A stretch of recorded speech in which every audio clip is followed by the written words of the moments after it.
How good does it feel to head to Tokyo with a win now? And also just, it seemed like there was a concerted effort to go inside right away and to get the post players going early. Was that the thought after the last game when the post didn't get as active? First, I mean, it feels good. Obviously, after dropping 2 games and putting us in an unfamiliar feeling, to come out and play the way we did on both sides of the basketball was great. We shared it. We got our bigs the ball, made a concerted effort to do that.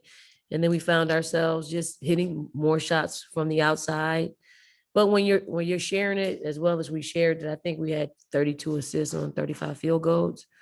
I think everybody in that locker room must feel good about just being able to impact the game in a lot of different ways. With the assists or the hockey assists, it all matters. Coach Steve Drummond with Redline Editorial. Everything just seemed to be crisper right from the get-go. Can you just attribute that to sharing the ball better, or was there something that you saw from Australia and worked in practice yesterday and executed today? I mean, a little bit of all those things. You dropped 2 games. You got some of the fiercest competitors in the locker room, unfamiliar feeling. We had a good practice yesterday when we got a chance to work on some things, sharing the basketball and moving the basketball from side to side, and also just getting the ball to our bigs. And once we played inside out, we just got into a rhythm that really helped us throughout the game. Dawn, you were saying that you might have a little concern about 3-point shooting, but today we had 9 spread out amongst several players. Was this a case of, you think, people just feeling their shot a little bit better today? I feel like we moved the needle. We're a lot more connected. I think they're seeing it a lot more, and there wasn't any particular plays out there. They were just playing, read and reacting and moving the basketball. And, when you do that, you create rhythm for shooters. And I thought we did a great job at hitting the shooters and knocked it down and allowed us to feel good about seeing the ball go in. Coach, you were up big at halftime. Second half, were you pleased with the way that you kept up what you had done successfully in the first half? Well, I thought they got into our lead a little bit in the third quarter, and that's something that made us very aware of what took place over the past couple of games. And I'm more of, I try to let players fight through a little bit of that, and see where it takes us, because you don't want to pull players, and we're trying to build confidence, for our full roster.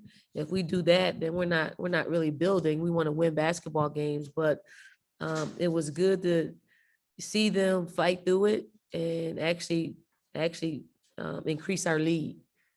So I'm sure they felt good about it. Our coaching staff felt good about it, and we're not going to settle with this. We have to continue to stay connected and move to playing our best basketball, not even tomorrow or the next day, just when we start pool play, and then it'll continue throughout. Dawn, Sam Gordon here, Las Vegas Review-Journal. Just to follow on that, what areas of improvement do you still feel like you see after this victory? I mean, I saw we had a couple of lapses in our ball screen defense. I mean, we had a cluster of turnovers in the third quarter that we let our guard down a little bit. But all of that will clean itself up with practice, and we'll get 6 days once we get to Tokyo to work on some things. So I think we'll continue to look more and more sharp as we get that practice time.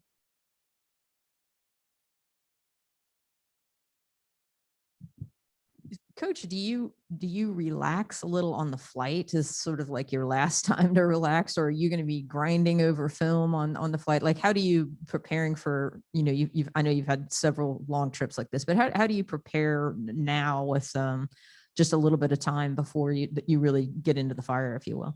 I mean, we'll watch some of our upcoming opponents. I do get my best sleep on planes, so I'm sure I'll knock out for a little bit, but you'll have time to take a few naps and wake up and do some things, but it's, we have 21 days, is it?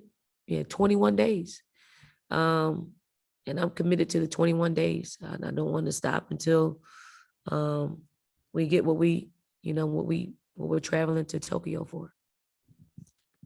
Don, a lot of the players we talked to the last couple of days said they thought they were thinking too much out there. Did you notice they seemed to more be playing basketball as opposed to should I shoot, should I not shoot, should I pass today? When you're dealing with like perfectionists, they want to get things right. They want to run your sets. They want to, they want to execute. And I think that was probably the thing that they were hesitant about. Maybe they don't know them as well as they would like. So they're just second guessing and just taking the rhythm out of the flow of our offense. Today, we just really concentrated on just playing, spreading the floor out. If Nigeria was going to pressure up on us and force us to go deeper into our offenses, I think that was in the back of their minds, because that's what we practiced yesterday. So it just was a good flow to go right into what we were doing, and it's good to see them execute that. Go to our Zoom participants for questions. We'll start with Zora Stevenson and then go to Jackie Powell. Hey, Coach, I'm just wondering how much of a connection have you seen from the pairing of Asia Wilson and BG and then Tina Charles and Sylvia Fowles? I mean, we got a great post game. I mean, that lineup could start for any country. It's unfortunate all of them can't start the basketball game, but I think it's pretty cool to have dominant post players like Tina Charles and Sylvia Fowles to come in. They have incredible experience, and to have that coming in off the bench, it gives our coaching staff a relief just to know they got it. I think Asia is the newbie of the bunch, and we just try to surround her with some experience. And I mean, obviously she's playing extremely well. We finally got a substitution pattern that we feel could work. And with that, it allowed Asia to stay on the floor a little bit longer. And it all worked out. Maybe it worked out today. We may need to lean somewhere else some games and lean other places some games, but it seemed to just kind of fluidly work out today. Jackie Powell, you're up, and then we'll go with Fago Franklin. Hi, Don. Thanks for taking the time. I want to ask you a little bit about Team Nigeria and what you make of how they've developed their program over the years, because I believe this is the first time that they've been to an Olympics since 2004. So in terms of, what this means for basketball around the world. I mean, they got a great coaching staff. Otis does a great job with just instilling discipline. He wants to play a certain type of way. He's stingy defensively. Offensively, he's got some players who they have buy-in. And when you have buy-in, you're going to put yourself in a position to be in the Olympic Games and possibly medal. So I think it's great for all of basketball. I mean, I've actually been fortunate. One of my former players is on the Nigerian team. I don't know if she'll play, but she's on there, and she's very, very proud. They're very proud for people that are not just happy with being one of just a participant. They want a medal, and they play that way. Thanks so much, Coach. I appreciate it. Fago, you're up, and then we'll go to Colin Uda. Hey, how you doing, Coach? Talk to me a little bit about the progression of BG and how comfortable she's getting with finding her shot these last two games. I mean, BG is, she's a staple in USA basketball. I mean, there's no one like her in the world. I mean, she gives us a presence on both sides of the basketball. And I've been fortunate enough to work with her from the last Olympic Games to this one. And there's much improved. Once we get her the ball, make a concerted effort to give her the ball, there's a high chance that she's gonna impact the game in a positive way. Thank you, Coach. Colin, you're up, and then we'll finish with Cheryl Collard.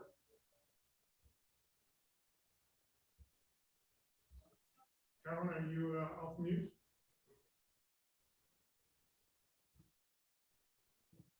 Okay, Cheryl, why don't you go ahead, please? Is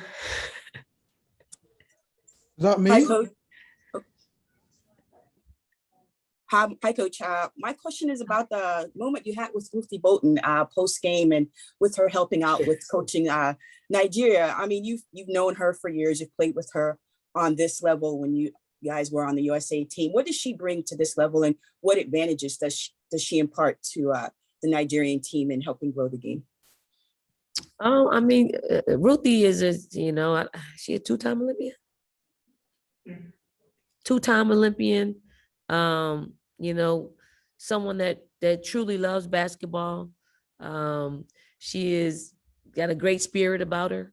And just talking to her, she just feels like they're so receptive to what she brings to the table.